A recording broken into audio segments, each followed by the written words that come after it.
خب اینم از نتیجه کار دوستان. بریم برای تستش. سالاد درست کردیم ولی سسش نامناسب بود. صدا رو نگاه کن.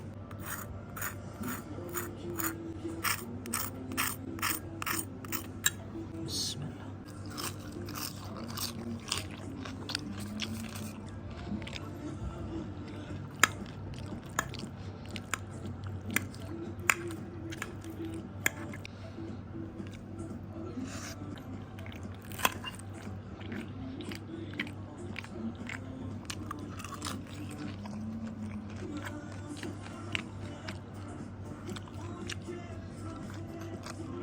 خب بریم برای طرز تهیه‌اش.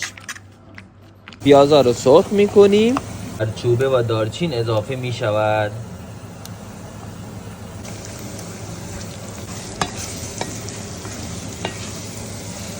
خب گوشت چرخ شده رو میذاریم توش. اینجوری میچرینیمش.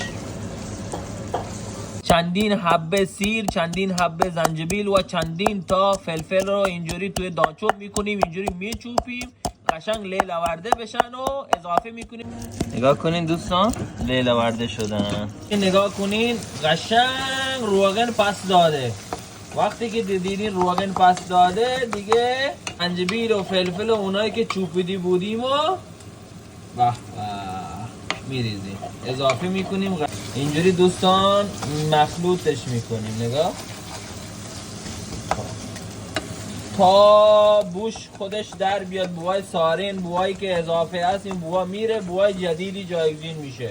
ادویه کرایی و ادویه گوشت اضافه میکنیم. این ادویه گوشت، این ادویه کراییه. واو.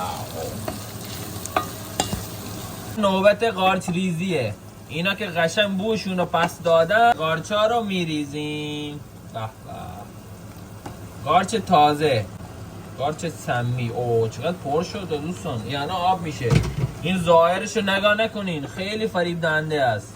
حالا این ورتلو رو میکنیم دوستان. یکم آب اضافه میکنیم که با قارچا دوستی کنن تا با هم زودی اینا رو بپزونن. به نگاه کنین روغن یکم داره سرزده میاد بالا. اینجوری اگه شما با آب لیمبو طبیعی سورپرایزش کنین. واو. چرخندونی بزنینش وسطشو. این که خالی شد به سلیقه خودتون این چالی که کندین رب گرجه بزنین دوستان. 2 تا کافیه، ولی چون من علاقه خاصی به رب گرجه دارم من 3 تا میندازم، ولی 2 تا قاشق پرپشت گذاشتم بسته به نظرم. برو دیگه. خب یه چرخی بریم با هم. این اینجوریه، این اینجوریش کن.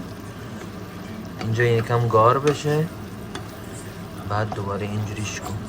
واو.